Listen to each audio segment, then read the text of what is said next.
There you go. Well, I tell you what, I just can't get away from lake trout. So we're on the Snake, just outside of Yellowstone Park, and throwing a good old Jake spin lure on the Snake River.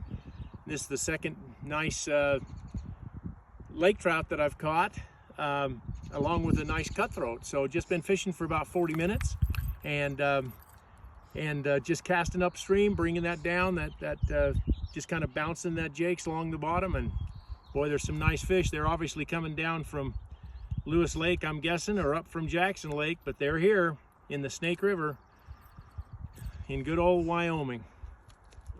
That's it.